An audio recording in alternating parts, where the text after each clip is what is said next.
Hey, what's cracking? Hope that this video finds you doing well. I want to thank you for clicking on the video. If it's the first time you ever have clicked on one of my videos, my name is Ricky Dye, and I went to prison in the state of Oklahoma when I was 15 years old. I was originally charged for first-degree murder and armed robbery for robbing a store with a 14 and a 16-year-old when I just turned 15.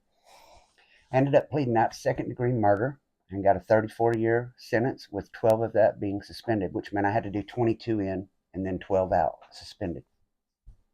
Ended up doing 20 years, 5 months, and 29 days on that 22-year sentence because I messed up and made about every mistake you can make in prison.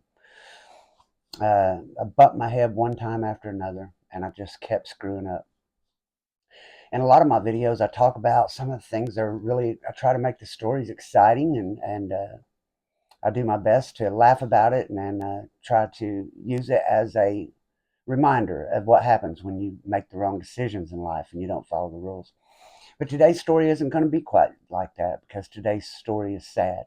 There will be parts of this story that are funny, uh, but for the most part, it's a very sad story, and it will take me anywhere from 1 to 3 videos to tell this story. If you can't tell by the name of the video, the wreck that almost broke me. In this story, I abused and mistreated the person who loved me the most, who's always been by my side, and for that, I'll forever feel bad. And I've been thinking about this video a lot and what I wanted to say and how to approach it. And it's got a lot to do with why I can't sleep tonight. And couldn't sleep last night. Woke up this morning having terrible night terrors. And so I decided, since I can't sleep again tonight, it's 4:20 in the morning. So since I can't sleep again tonight, I'm going to drink a cup of coffee and just talk to you about it. And maybe once I get this story told, it'll quit eating on my mind. So I want to thank everyone who's new to the channel. I got some new riders and dyers, got some great things going on with the channel, but I'm going to get into that at the end because I've learned from doing these videos that people come for the story. So I'm going to jump right into that. And if you care to hear the rest, I'd appreciate it if you hang out at the end of the video. So where I am in my story today, I had hopped around quite a bit. I was at Hinton. It was the first private prison they sent Oklahomans to in the state of Oklahoma. And I was in one of the batches. And if you've been keeping up with the stories, I'm not going to repeat it all. People hate when I repeat things, so I'll do my best not to repeat myself. I'm at Hinton. Things have just calmed down with this cellie that I had named Bill. And I've went to jail and I've got out and tried to take up for this kid about that. So man, I've just been messing up one time after another. And I've been having this girl come and see me. Her name was Betty. Betty was 5'2", and she weighed about 260 pounds. And I don't care about anyone's weight or size or what they look like or what they believe in or what color they are or what they like to do sexually.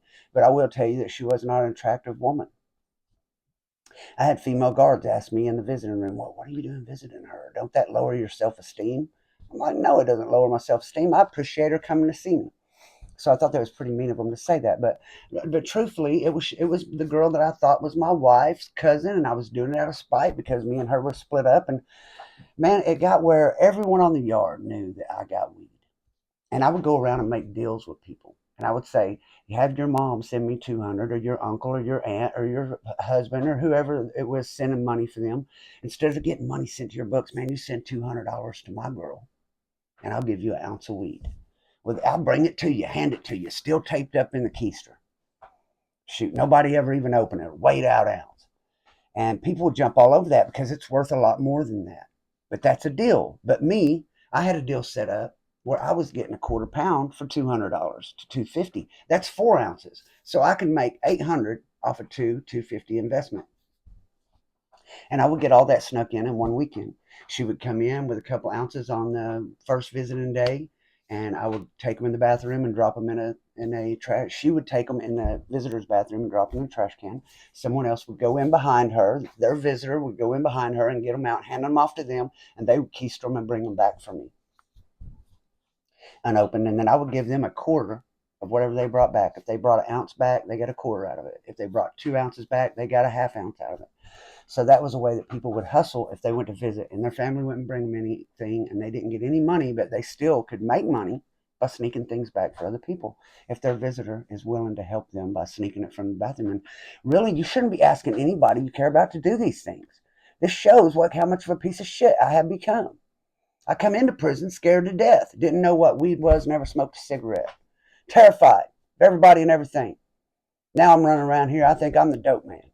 I got a taste of what it felt like to be the weed man in prison. For everybody to want to deal from you, to have power because of the weed that you have. If you're strong enough to not let it be taken from you, it gives you unlimited power in prison, just like being a billionaire does for you out here in the streets. So I had got people really trusted my word, and I had a bad habit of if I was at a canteen, which I should have all the canteen because I have all the weed, but I do stupid shit. Somebody will start a store up, and they'll come say, "Hey, Ricky Dye, I went and drew down $20. I'm gonna start me a store. Would you help me out if you want to eat some candy bars or borrow any pop something? Would you help me out?" And I'll go and borrow that shit from them on purpose just because I know they have it. I'm addicted to borrowing. I borrow all their $20 worth of candy bars and pops, pay them $30 back in weed or 35, make them a deal because they have to sell the weed to get their stuff back. These guys ends up with hundreds of dollars worth of shit over there because of me. Because I'll get mad at them and say, "I'm gonna cut your water off. I'll make no more deals with you. You can go broke." But I would have myself in debt to all these little guys that wouldn't have had anything and so I'm in debt to 5 different store men. And if I don't have the money, because you borrow, when you're in prison, if you go and buy dope from someone and you don't have the money, you just got to pay that money or get your ass tore up. But if you go and borrow a canteen from someone and you don't have it on the day it's due, they can tax you. So if you borrow 4 for 6 back and you don't have it on canteen day, it can tax you to 9. So you end up paying 9 for that 4 you borrow. And the interest will kill you, man. It's weekly interest. Once a week, they can tax you 50%. And some people will be an asshole and tax you 100% if they don't think you'll fight about it. So I've went around, got myself in debt, and counting on getting this weed in, and I have been getting it in for a long time. I keep getting it in. And here's something else I'm doing. There's a Mexican guy. He started getting in crank. He's got a connection of it. His family has a lot of it. They're just flooding the yard with it.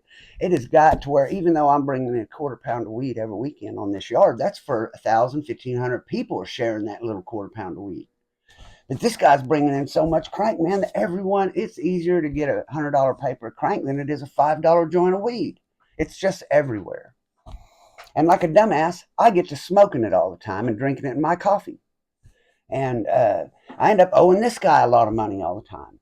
And before you know it, instead of me having all the money doing all the good, I owe all the time. So what I end up having to do is I'll go to this guy over here who keeps cash money, and he'll loan it to people.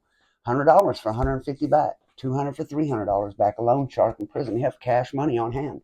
And he won't let you send no money nowhere to pay him. You have to bring the money back. So I go to him, make a deal with him, $200 for $300 back, or maybe I can get someone to send $200 and I'll give them an ounce. But I make that deal a couple times, and I send that money to this chick. And so far, she hasn't messed up anything. And I've got $200 from this dude for $300 back, and I've got an ounce from this dude, and I owe him an ounce, $200 from him to score, and I owe him an ounce of weed. So I'm thinking I send that chick $400. She's going to take that $250, buy a quarter pound, let her keep $150, so she's happy about helping me out. I would never let girls just give me money in prison. I felt like a piece of shit. They give me money, so I say, if you want to help me, you bring me something, and I'll give you money. Help me help you.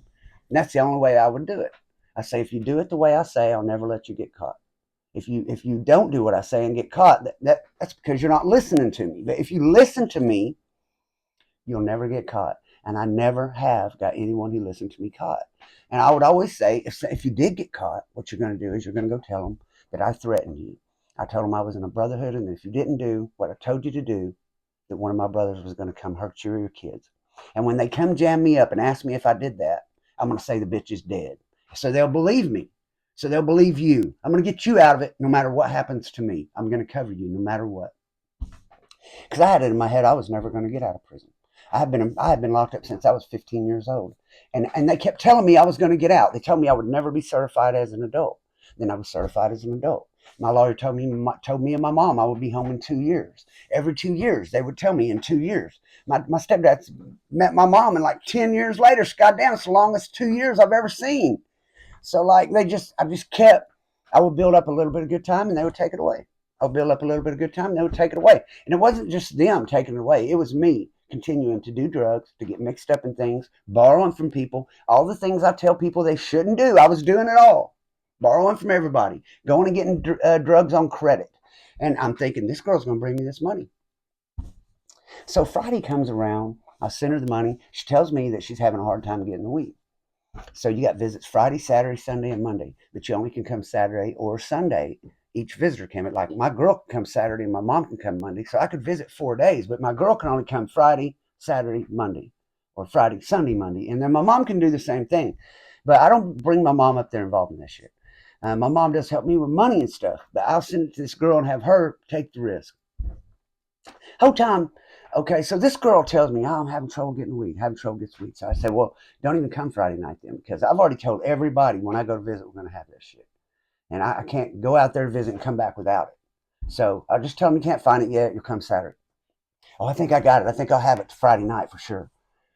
That day comes, and Saturday, she still don't. I'll just tell them you're coming Sunday. Sunday, still don't have it. Monday rolls around, and she tells me that her daughter fell down the stairs of the apartment and broke her arm. So she couldn't come to visit, but she has the weed. So I go tell everybody, man, my girl's daughter broke her arm. She got her to the emergency room. She does have the weed. We'll have it Friday. Y'all been seeing me do it for months now. I'm the only weed man here. You know, I'm not lying. I'm gonna have your shit. Guarantee everybody. But now I'm sweating it, man. Now I am starting to worry about it because I owe everybody. So Friday rolls around. 4:30, they start calling people to visit. I'm waiting. I'm supposed to be one of the first ones, man. I was on the phone. With her. Sorry about that. I don't edit my videos. I don't have no one helping me. It's just me and the cameraman talking to you.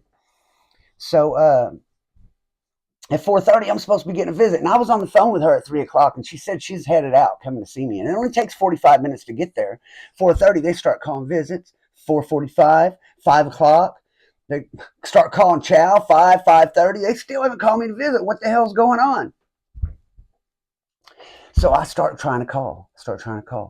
She answers the phone on a cell phone. Says she is on the side of the road, and the police have her pulled over because her tag is out on her car. But as soon as he writes her a ticket and lets her go, she's going to be down there. I'm thinking, oh no, man, there's some bullshit in the game. I can feel it. And I got people walking in every little bit. People are coming looking in the day room to see if I went to visit yet. Sweating my visit in, man, to see if I went to visit because people are starting to doubt me now. And I'm like, oh no, what the fuck you mean? She's like, here he comes back. I think he's fixing to let me go. Just call me back in a minute. So I hang up. I try to call back. She don't answer. Try to call back. She don't answer. About 45 minutes or an hour goes by. There's only about 30 minutes left. You can be called to visit.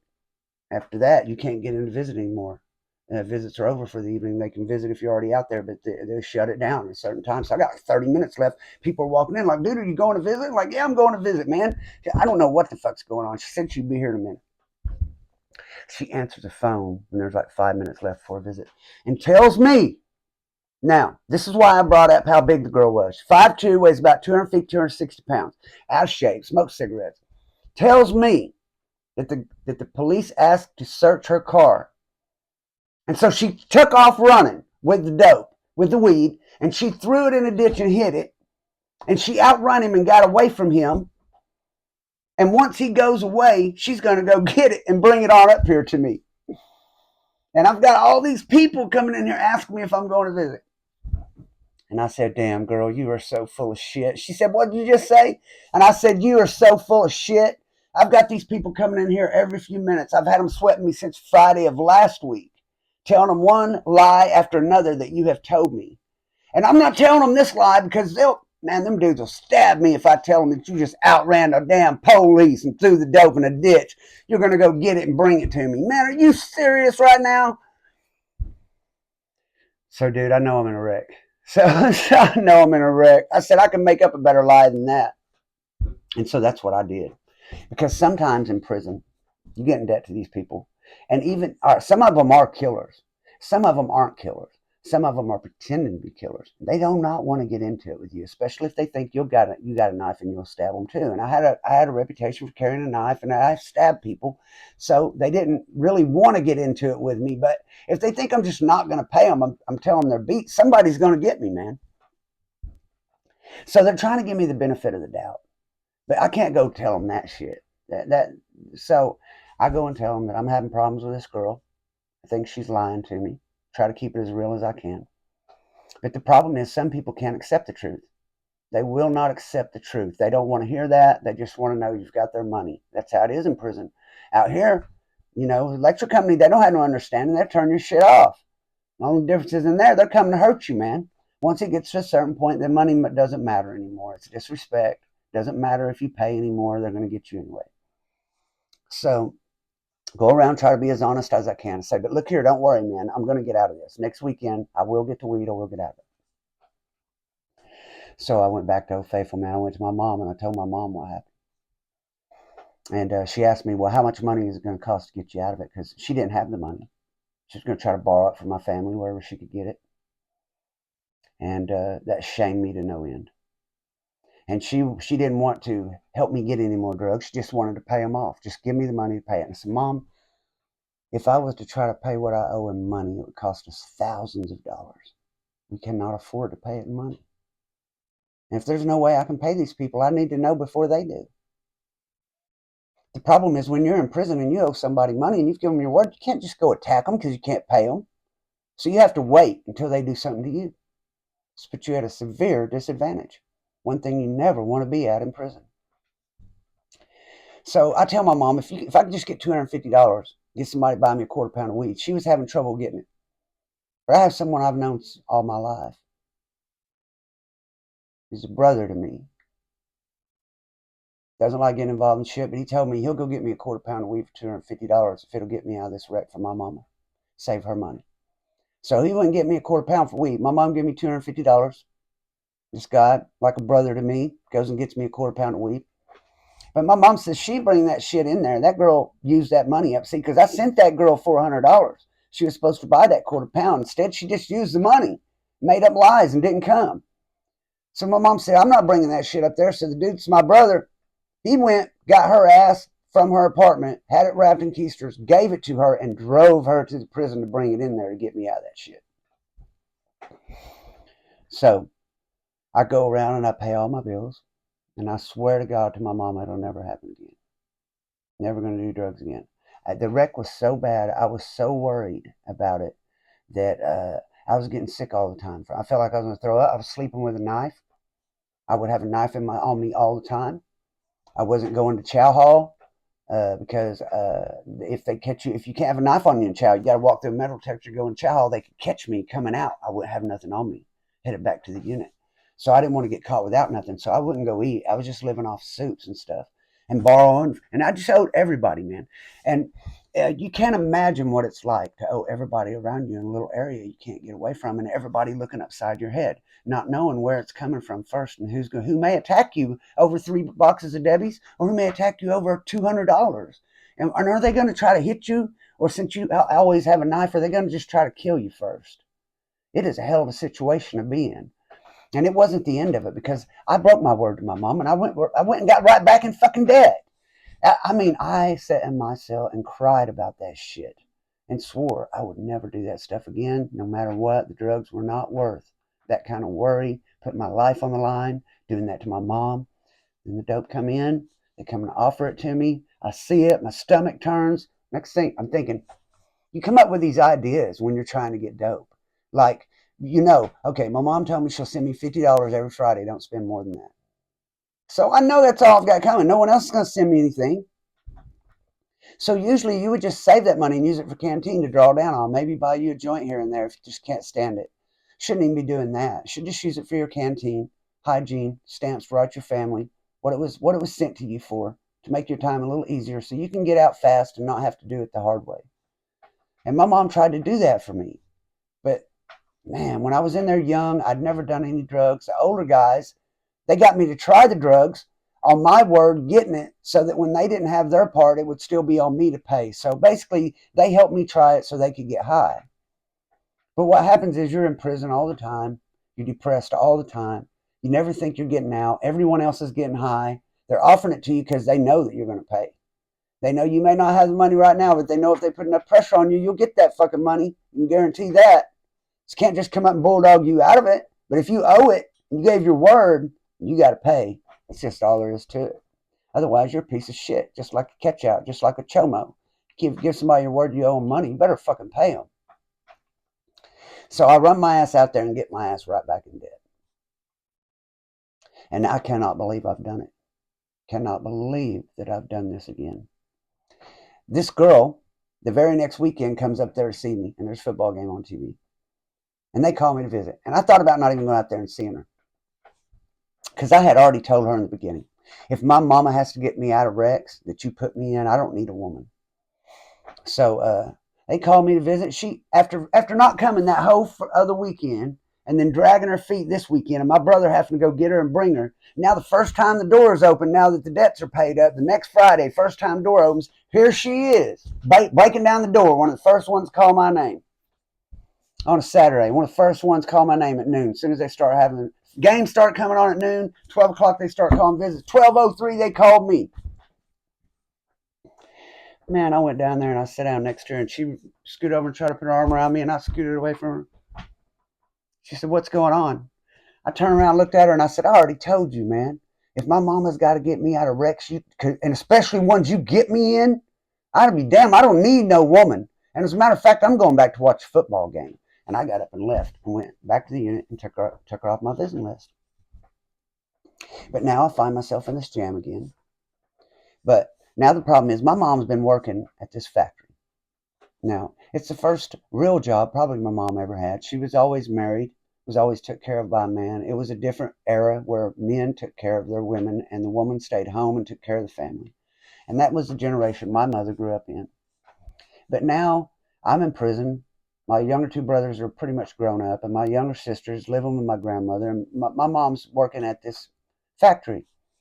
And she doesn't have a lot of obligations, or either she's just putting me first, probably just putting me first, and she's sending me money. And she hurts her back, and she's going to have a back surgery. And she comes up. I didn't tell her I was in debt. I was so ashamed because of the last time I was in debt that I went and got back in debt. Now about a month's drug out, and I'm lying to all these guys. I owe them all.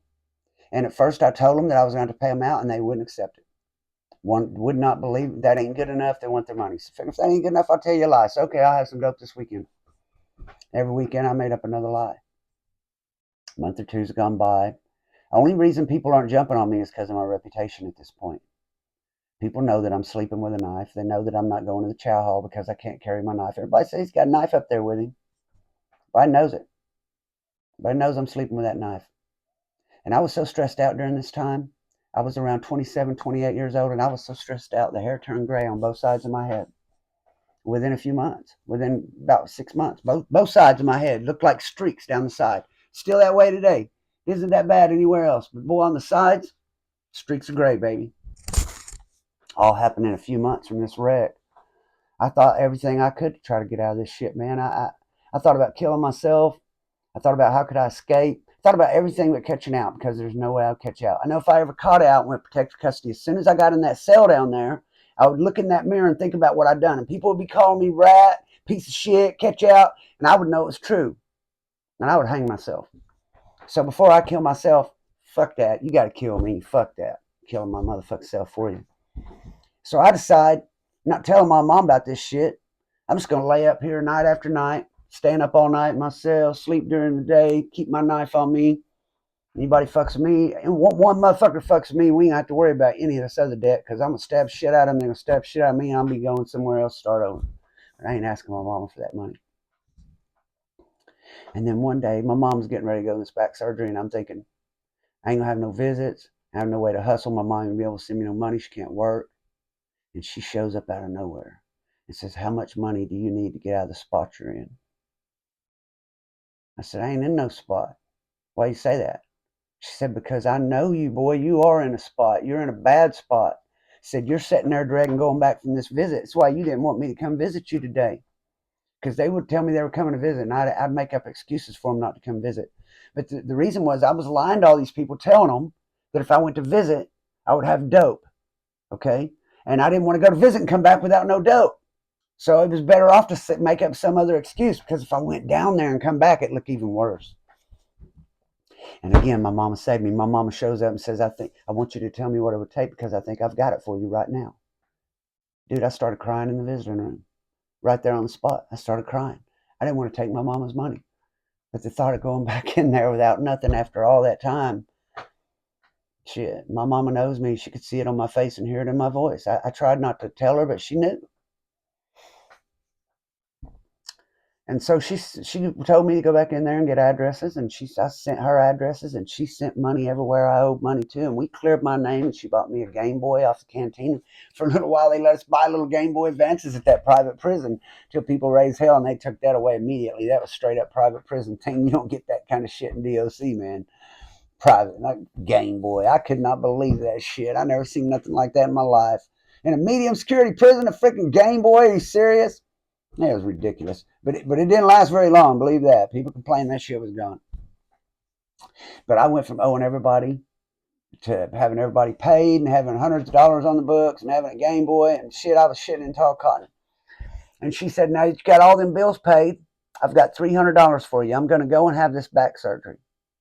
And while I'm having this back surgery, son, there ain't going to be no way of me getting no money. Now, I've got a lawsuit on them. And eventually we'll get that lawsuit.